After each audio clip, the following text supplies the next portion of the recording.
Hello YouTube and welcome to another pfSense tutorial. So in this video I'm going to show you some new features that came with the latest version of pfSense Community Edition. So are you ready? Let's get started. So as you may know, actually Netgate, which is the company behind pfSense, has released after a while, after actually 1 year and a half, its latest version of pfSense 2.8.0. okay, so actually you can download this new release from this link, so you'll find all the links on the description of this video. So if you can see here, it was actually released on May 28, 2025. okay, so actually you can download it here, but you have to create an account in order to sign in and add it to the cart, and it's free of charge. Okay, but here you must know that all you have here to download is actually the installer. So this is not the ISO with the complete package, and this installer will actually require an internet connection in order to actually install this pfSense version, okay, because it will download some files from the internet, which is unfortunate. So we would prefer that they actually release just an ISO that you can just install it without any internet connection. Okay, but me, as I told you, I already have version 2.7.2, which is actually the version before this new release. Okay, so here, as you can see, it's based on FreeBSD 14.0. okay, so we can check that also if you go to diagnostics and command prompt. So you can input the command uname -mrs in order to check which version of FreeBSD. So here you can see the FreeBSD is actually 14.0. okay, and also, by the way, I can check also the version of PHP, because all those versions has been upgraded using this new release. So here actually the PHP version that pfSense Community Edition use is 8, as you can see here, 8.2.11. okay, but this is not very important. So here the system actually shows me that the system is on the latest version, which is not true. So in order to upgrade this version to the latest version, it's pretty easy. You go to your system and of course update. Okay, and the most important thing here is that you have, so here you can see it's always showing that status is up to date.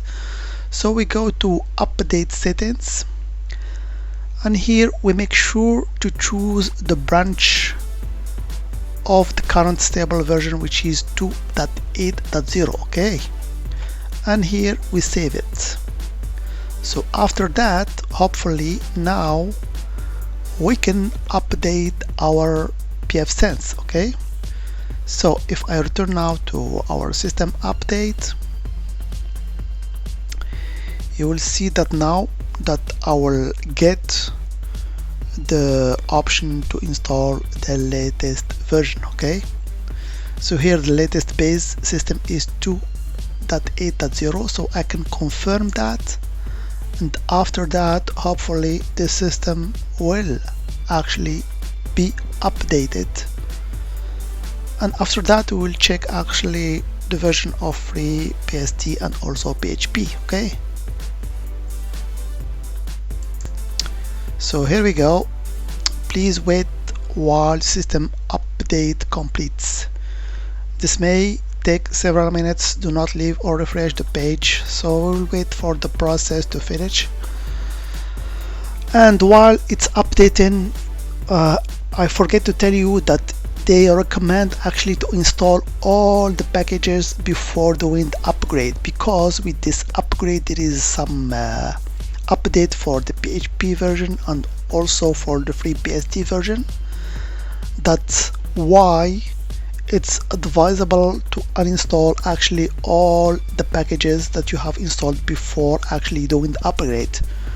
But when you actually uninstall the packages, they will not be actually, the configuration will not be deleted. It will be saved on the XML, so you have just not to check the box where it's telling you to also delete the configuration. You have to keep the configuration, so then after the update of your pfSense you can actually install the packages once again and you will get the same settings that you will have. Okay, and also I advise you to do a backup of your entire system before doing this upgrade. But me, I have a bunch of packages and I did not actually uninstall them just for testing purposes, so I will keep them without being installed. And also I will upgrade our pfSense Community Edition to the latest version and see what we get. So as you can see, the process is quite long, so we'll wait for it to be completed and we will return back. Okay.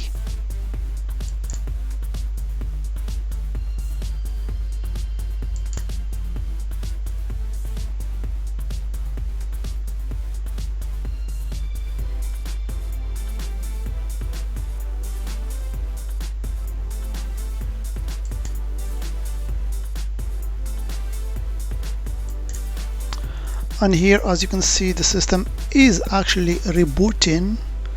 So as you may know, I'm using actually pfSense under Proxmox. So if I go to my Proxmox, you can see that the VM is actually restarting. Okay, so we will wait for the whole process to complete, then we will refresh our page and see if we still get actually our connection here. Okay, so after a while the upgrade process has finished, so I return back to the main page here. So let's log on and see what we get.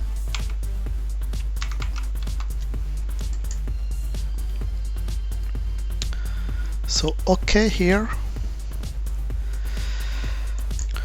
Okay, so as you can see, I am in and hopefully I have internet connection. So here I get my one IP address and I am online. Okay, and here as you can see, I am on the latest version, which is 2.8.0. so let me check actually the FreeBSD version with the command that I showed you before, and now we are on FreeBSD 15 and not 14. Let's check PHP version. Before it was 8.2 and now it's 8.3.19. okay, which is good. So as you may guess, a lot of changes happen to this version here, so you can take a look at the blog of Netgate. So here there's a lot of actually changes, but I will show you just the most important one. So for me, the most important one is this new PPPoE driver, because actually I'm using PPPoE in order to connect to my ISP. Okay, so by default it's disabled, but you can enable that. So in order to do that, you have to go to your system, advanced, okay, and networking, and here you go to the bottom and there is actually, here it is, an option that you must check in order to use this new driver. Okay, and of course the system will reboot after you do that. Okay, so this is, for me actually, at least the most important things to do is to check this box here. Okay, one of the changes also on the same page is that now you are using the Kia GSCP version, which is a new one, and the latest one is ISC, which is deprecated. Okay, and with this new feature of DHCP, there's a lot of actually enhancement in the service, GSCP service or server actually, when you can add a lot of things. For example, like here as you can see, for the LAN I can add the NTP servers or the FTP servers. So there's a lot option that you can add using this new Kia GRCP server. Okay, and also one of the things that has been added, as you can see on the blog, they have now automatic configuration backup. But if you see my playlist of pfSense, it's already there actually, and these features was actually before on 2.7.2 version, but it contains a lot of bugs. But now they are saying that they have fixed several bugs and they enhance security. So you can check that. If you go to services, you can see here there is auto config backup, so you can click on it, and actually where this option will allows you just to save the configurations automatically to the Netgate servers. Okay, but of course you have to set up encryption password so you can be sure that your file is not read by the Netgate actually team or something like that. Okay, so it's nice features, but as I told you, it's already implemented on pfSense, for example. Okay, so for me, those are the most interesting options that has been added to this new version. Okay, and if you want to see the full list of the changes, you can take a look at this blog, which is pretty good. There is also, as you can see here, NAT 64, but I'm not using IP version 6, so I don't care about that. There is also some enhancement in the gateway failback. Okay, and also they have added some fixes, so you can take a look at this blog if you want to go in depth with that. Okay, and of course me, as I told you, I did not actually uninstall the packages, so all the packages that I have actually installed are there and are working pretty good. So I'll keep you update if something happens here, if I get some problem with this new release. Okay, so that was just a brief introduction on how to upgrade your pfSense to the latest community edition 2.8.0. Okay, so if you found this video helpful, don't forget to give it a thumbs up, subscribe, and hit the notification bell so you don't miss any future content. And of course, if you have any suggestion for future video, drop them in the comment below. As always, I hope it has been informative for you, and I'd like to thank you for viewing. Bye bye.